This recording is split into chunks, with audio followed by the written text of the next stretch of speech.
তেহরানের আকাশে ধোয়া, মধ্যপ্রাচ্যের ঘাঁটিগুলোতে সাইরেন, আর বিশ্বজুড়ে একটাই প্রশ্ন, খামেনি নিহত হওয়ার পরও কেন থামছে না ইরান? যুক্তরাষ্ট্র ও ইসরায়েলের যৌথ হামলা যেন যুদ্ধের শেষ নয়, বরং শুরু। কারণ এবার ইরান শুধু প্রতিশোধ নিচ্ছে না, তারা বদলে ফেলেছে পুরো যুদ্ধের নিয়ম।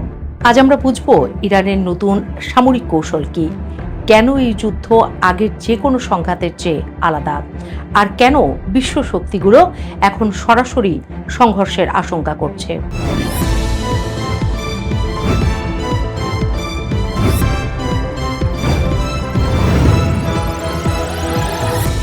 মধ্যপ্রাচ্যের যুদ্ধের ইতিহাসে অনেক সংঘাত এসেছে, আবার থেমেও গেছে, কিন্তু এবার পরিস্থিতি ভিন্ন। কারণ এই সংঘাত শুধু সীমান্ত বা প্রতিশোধের নয়, এটি কৌশলের যুদ্ধ।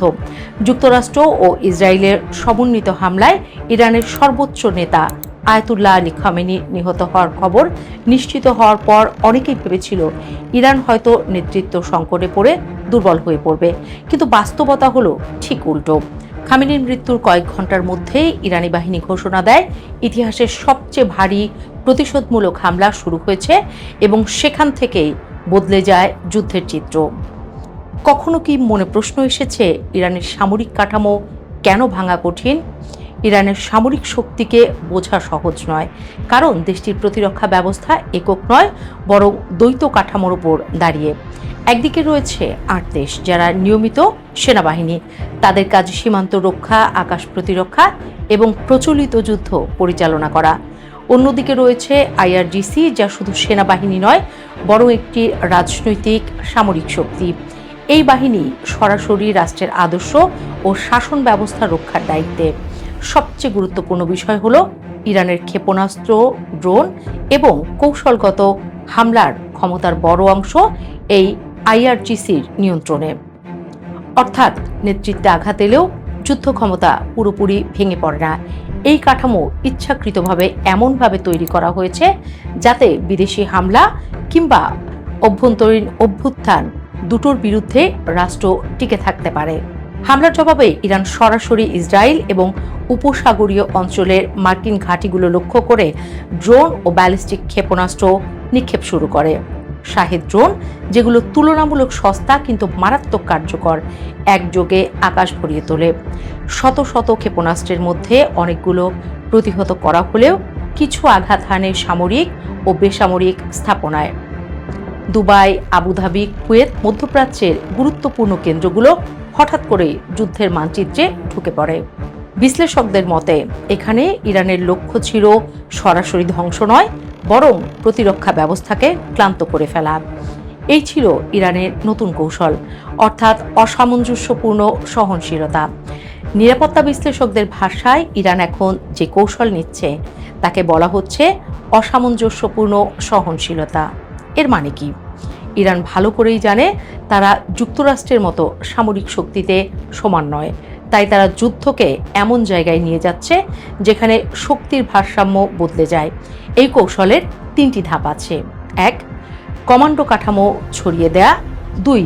ভূগর্ভস্থ মিসাইল সিটি শক্তিশালী করা।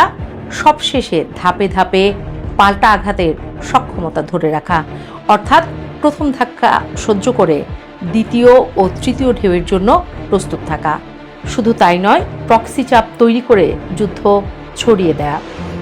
ইরান সরাসরি যুদ্ধের পাশাপাশি আঞ্চলিক মিত্রদেরও সক্রিয় করেছে। লেবানন থেকে উত্তর ইসরায়েলে রকেট হামলা চালানো হয়েছে। এর ফলে যুদ্ধ একটি দেশের সীমা ছাড়িয়ে বহু ফ্রন্টে ছড়িয়ে পড়ে। এই বহুমুখী চাপ ইসরায়েল ও যুক্তরাষ্ট্রের প্রতিরক্ষা ব্যবস্থাকে একই সঙ্গে বিভিন্ন দিকে ব্যস্ত রাখে। সবচেয়ে বড় কৌশলগত চাপ এসেছে সমুদ্রপথে। ইরান হরমুজ প্রণালী বন্ধ করার হুমকি দেয়, যে পথ দিয়ে বিশ্বের প্রায় 20 থেকে 30% তেল ও গ্যাস পরিবহন হয়। ফলাফল, শতাধিক তেলবাহী ট্যাঙ্কার প্রণালীর বাইরে অপেক্ষা করছে। জাহাজ চলাচল ধীর হয়ে গেছে, বিমা খরচ বেড়েছে, আর বিশ্ববাজারে তেলের দাম দ্রুত বাড়তে শুরু করেছে। অর্থাৎ ক্ষেপণাস্ত্রের পাশাপাশি ইরান ব্যবহার করছে অর্থনৈতিক অস্ত্র। প্রশ্ন হলো, 2015 সালের যুদ্ধ থেকে কি বদলেছে? গত বছরে 12 দিনের যুদ্ধ ছিল মূলত প্রতিরক্ষামূলক প্রতিক্রিয়া। কিন্তু এবার ইরান স্পষ্টভাবে আক্রমণাত্মক অসামঞ্জস্যপূর্ণ কৌশলে গেছে। আগে প্রক্সি নির্ভর সংঘর্ষ ছিল, এখন সরাসরি রাষ্ট্র বনাম রাষ্ট্র সংঘাত। বিশ্লেষকদের মতে এটি মধ্যপ্রাচ্যের শান্তির ভারসাম্যের বড় মোড় পরিবর্তন। ইরান কি চাইছে? ইরানের লক্ষ্য পূর্ণমাত্রার বিশ্বযুদ্ধ নয়, বরং তাদের প্রথম লক্ষ্য টিকে থাকা, প্রতিরোধ ক্ষমতা দেখানো, শত্রুপক্ষকে দীর্ঘমেয়াদী ব্যয়ের মধ্যে ফেলা এবং রাজনৈতিক চাপ তৈরি করা। অর্থাৎ দ্রুত জেতা নয়, বরং প্রতিপক্ষকে ক্লান্ত করা।